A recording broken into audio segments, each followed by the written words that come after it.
João, o Mosquito é um filme ao qual você divulgou que é baseado na própria história que o seu avô viveu em Moçambique durante aquele período, né, Uhum, de uhum. conflito. Me conte como foi esse processo de resgatar as memórias do seu avô e qual foi o ponto que você decidiu, enfim, tornar essas memórias em um filme. Olha, eu nunca conheci o meu avô. Nunca, nem é suposto eu ter um avô na Primeira Guerra Mundial. É suposto ele ter sido tipo meu bisavô. Ah, mas então quando eu nasci, ele já tinha falecido há muito tempo. Uhum. E, mas sempre ele sempre foi esta figura maior da família, o patriarca. Sempre houve muitas histórias dele. E, e entretanto, agora já tem mais luz aí. Eu acende os monitores aqui auxiliares. É, o monitor dá uma boa luz. Ah, então, esta história sempre houve muitas histórias sobre ele, as aventuras dele, as coisas que ele fez, mas esta sempre me fascinou porque ela tinha a ver com as minhas origens africanas. Sim. O facto, eu nasci em Moçambique, porque o meu pai nasceu em Moçambique, porque o meu avô paterno foi enviado na Primeira Guerra Mundial para Moçambique. E ele viveu esta história, esta saga, desde, enquanto jovem, com 17 anos, que foi à procura da guerra, sozinho, primeiro com o guia, com o carregador, e depois mais tarde, com esses eventos que são mostrados no filme. Ele acontece, ele fica sozinho e continua, e segundo a lenda familiar, ele faz mais de 2000 quilómetros pelo mato. Imaginemos, há 100 anos atrás, a África, a colonização de facto tinha acabado de começar, não é que no Brasil que os portugueses estavam a colonizar de facto já há muito tempo. Em África, a colonização baseava-se em feitorias, em cidades portuárias, do qual fazia o comércio dos escravos e do resto das mercadorias. A colonização, de facto, só acontece no final do século XIX. Então, tinha começado há 30 anos atrás destes eventos. Então, não havia estradas, não havia infraestrutura nenhuma, não havia nada. Tudo era feito caminhando, a pé. Um pelotão podia ter 2 quilómetros de carregadores de fila indiana em fila indiana a carregar mantimentos, armas, munições, tudo aos ombros. Portanto, era preciso muita gente envolvida nestes exércitos, em condições horríveis, ou seja, nenhum dos exércitos estava preparado para o que ia encontrar lá. Um, então aquilo foi mesmo um desastre. E este jovem, sozinho, em território hostil, porque as tribos locais eram hostis ainda à presença portuguesa. Ah, Portanto, não só as tribos locais eram hostis, como havia os alemães e as emboscadas dos alemães, como havia os leões e as cobras e todos os animais selvagens que não é que agora que já foram quase todos dizimados, né? Na altura era uma fauna abundante. Com a falta de água, com a falta de comida, com tudo isso, chegar ao fim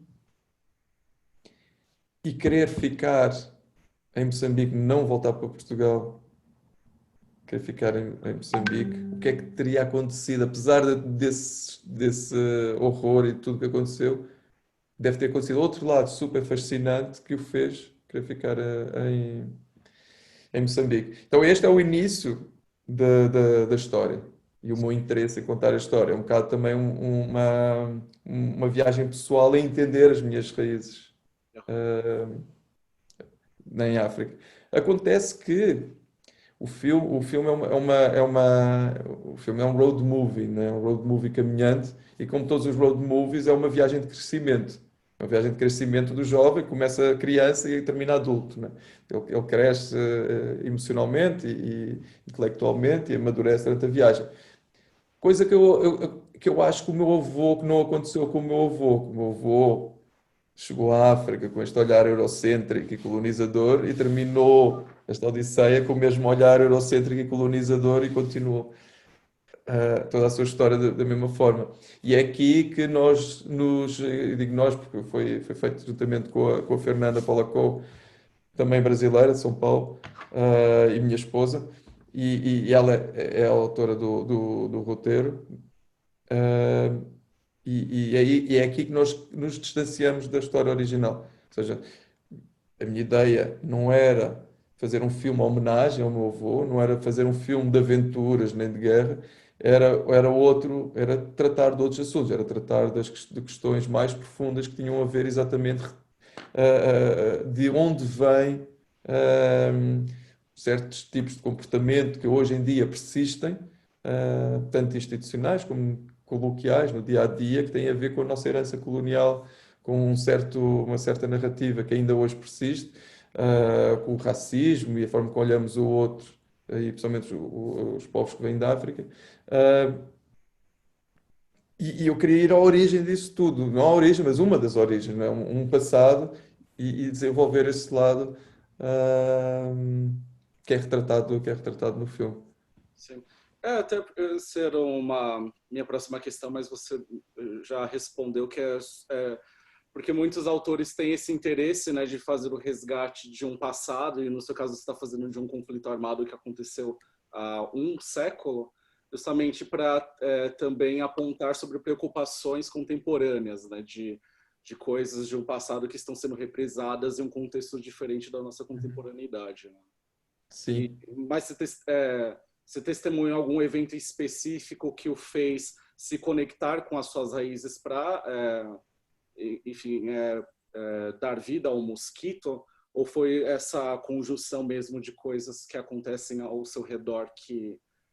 Não, o primeiro filme, assim, o meu primeiro filme, o América, já falava desta questão da identidade. Sim, Eu acho que o América era um retrato de Portugal segundo o olhar dos imigrantes. sim. Que era um bocado assim, eu chego a Portugal com 5 anos e nunca me senti 100% português. Sempre tive, e embora seja 100% português, mas sempre tive um olhar estrangeiro sobre a minha própria terra. Ah, porque venho de outro lugar. Mas também quando vou para Moçambique, que é a minha terra, onde eu nasci, também não posso dizer que sou moçambicano. Também tenho um olhar estrangeiro sobre essa terra. Então eu estou num lugar que, que não é lugar nenhum, mas é todo lugar também. Então também vivi quase uma década em São Paulo, no Brasil. Tenho 2 filhos brasileiros pequenos, então a minha ligação com o Brasil também é grande. Então eu acabo por estar nestes lugares todos e interessava-me exatamente, e a questão de identidade, a questão da aceitação do outro, independentemente onde o outro nasceu, ou a cor da pele, ou as suas orientações sexuais, whatever, a aceitação do outro Uhum. por aquilo que o outro quer ser, para mim é um tema querido. Então, por todas estas circunstâncias, para mim era claro que eu queria fazer este filme. E já queria fazer antes de fazer o América, só que eu achava que era um filme que exigia muito mais responsabilidade e amadurecimento de mim enquanto diretor para o conseguir fazer. Não só a nível da concepção do filme, como a própria capacidade de concretizá-lo, fazer um filme histórico, de guerra em África, em Moçambique, em situações precárias, já é preciso algum amadurecimento para levar isto a bom porto. Agora, para mim era claro que eu não queria fazer um filme que falasse do passado e que fosse visto como um filme de época. Sim. Queria que fosse um filme que falasse do passado, mas que que as pessoas, quem assistisse hoje em dia, se conseguisse relacionar. E principalmente os jovens, uh, do qual o conhecimento do que se passou é completamente nulo, não é? E para mim era importante que eles conseguissem relacionar não só com o Zacarias, com este jovem de 17 anos, que embora ele tivesse a moralidade de há 100 anos atrás, não deixa, ele tem a humanidade de hoje em dia. Então, para mim era muito claro que a linguagem do filme tinha que trazer o filme para os dias de hoje. e para a Sim. atualidade, para o tornar de facto um player neste diálogo atual que há sobre estes temas. E, João, houve algum aspecto da pesquisa que você realizou junto com seus corroteiristas que consumiu um tempo mais amplo? Porque o filme tem toda uma construção por um sem número de cenários, também tem aspectos culturais muito específicos, como a tribo, em que tem somente presenças femininas, o que eu achei muito curioso também, nunca tinha visto um registro da mesma época que retratasse essas mulheres de Moçambique, né, que sem uma presença masculina ali, né? Quanto tempo durou toda essa pesquisa e o que foi o que exigiu mais cuidado ali no retrato? Olha, a pesquisa do filme começa comigo e com a Fernanda. O Gonçalo só entra num momento posterior. Ahm, e foi numa viagem, antes mesmo de começarmos a escrever o roteiro, foi uma viagem que fizemos em Moçambique.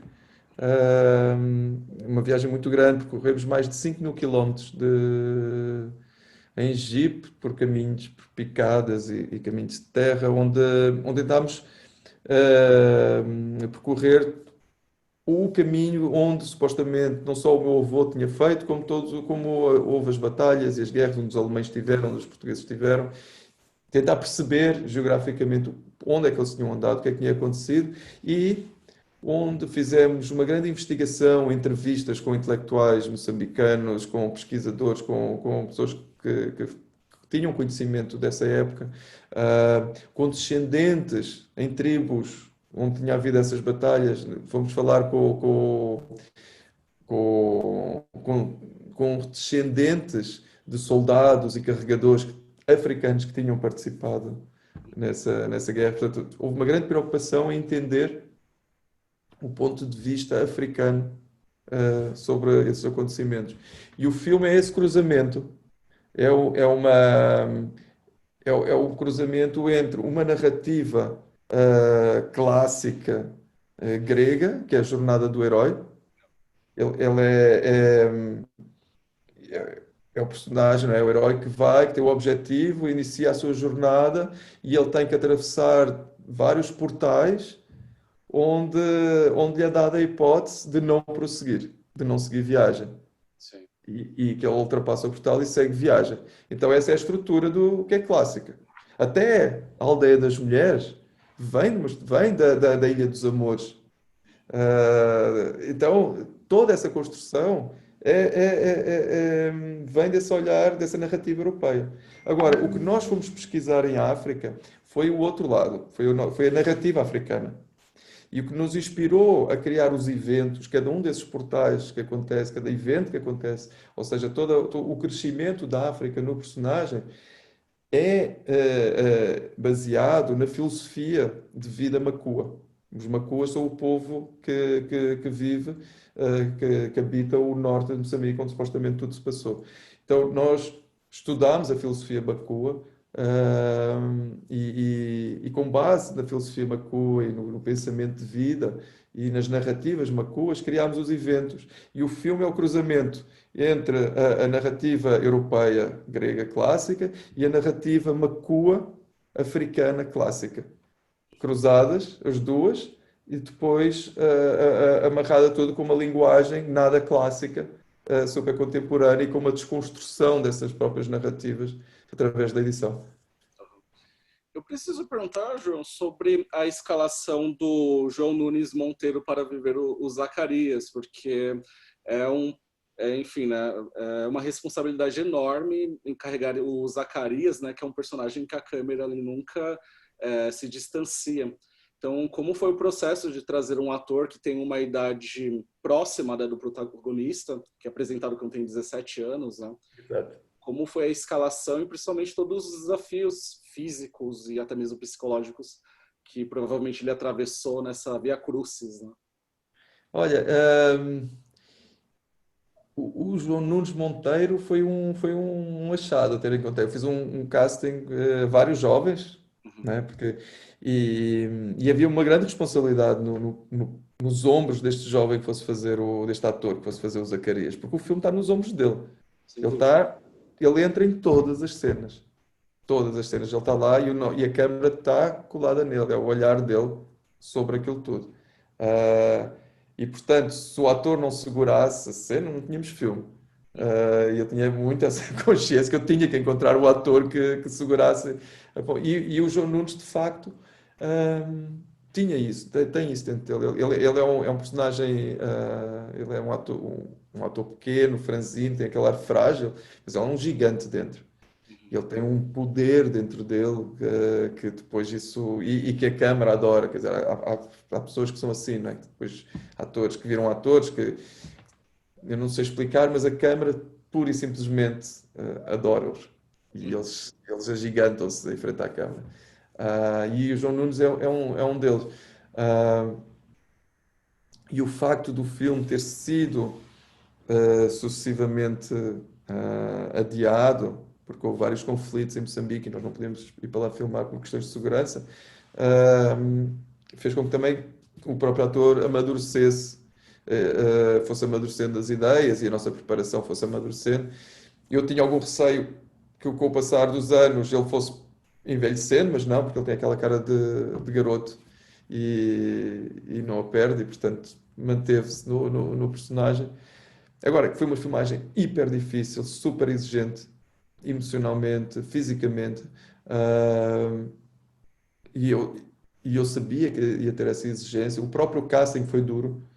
O próprio casting, a forma como eu fiz o casting, eu pus os atores durante as provas num teste duríssimo. Ou seja, o diretor de casting, que é amigo meu e também é ator, ele encarnou o sargento do, do filme do Kubrick, do Ah, Born to Kill. o, o Early Riley, né? O sargentão Sim, sargentão, do, do Born to Kill. do Para Matar. E então encarnou, eu só dizia, olha, preparem-se, é assim, não sai um personagem, mas eu vou-vos fazer, vai ser duro, não é o que vocês estão à espera. E ele encarnou durante a audição e maltratou-os. Eles tiveram que ficar todos nus em frente, logo assim, apanharam porrada. Foi duro, foi realmente como se fosse uma recruta. Mas eu sabia que eu tinha, eu sei, levei a maior parte, alguns desses rapazes, moços, vejo mesmo assim a lugares emocionalmente muito frágeis, mas eu sabia que os tinha que levar naquele momento, porque as filmagens, se eles iam achar que isso era duro, isso não era nada comparado com o que ia ser as filmagens. Imagino que isso se estendeu para toda a equipe técnica, além da preparação do elenco, né? Porque, enfim, né, tem todo o clima, né? Eu imagino que vocês também repetiram todo esse percurso a pé, né? Sem tantas facilidades assim, né? Então, imagino que Sim, foi. logisticamente não é que estávamos num lugar onde havia hotéis e restaurantes e não, estávamos sempre em andamento, um calor horrível, quer dizer, foi bastante duro. Tanto mais que depois aquilo foi uma. E aqui é uma questão. O próprio filme é uma metalinguagem entre da dureza que foi as próprias filmagens. E eu sabia que as filmagens iam ser duras, eu sabia que todas as dificuldades que estávamos a atravessar, que só com muita obsessão ia conseguir levar o filme até ao fim. E essa obsessão não era só minha, era toda de uma que depois levava a equipa atrás, era do ator também que levava, e era do protagonista. E eu sabia que eu tinha que transformar isto em linguagem do filme, a própria linguagem do filme tinha que se respirar e estar harmonizada com esta dificuldade. Eu não podia construir uma linguagem de filme que contrariasse isto. E o filme acaba por respirar. Eu queria que o filme, porque é um filme que foi hiper intelectualizado na sua concepção, mas depois na forma, na linguagem do filme, na forma como o filme fala com o espectador, eu queria que ela não fosse nada intelectualizada. Eu queria que ela fosse, que ela comunicasse com o estômago, com as entranhas, fosse uma coisa muito mais de pele e sensorial, na sua comunicação. E aqui é muito curioso, porque nós vimos Estávamos tipo, depois de um mês e meio de filmagens duras e chegamos à Aldeia das Mulheres. Uhum. Entretanto, já tinha sido toda preparada, né? Ah, e de repente paramos e estamos uma semana parados num lugar e claro que já tinha feito os ensaios todos com ela, já tínhamos ensaiado bastante antes das filmagens começarem, mas quando chegamos ali foi tipo num ambiente feminino que só tinha aquelas mulheres e aquelas crianças, foi como um abraço maternal que recebemos todos e havia uma energia tão incrível naquele lugar, que isso também acaba por estar no filme. A forma como elas são retratadas, a forma como à vontade, criou-se ali um lugar de segurança para aquelas mulheres estarem ali expostas daquela maneira e da parte delas uma generosidade enorme.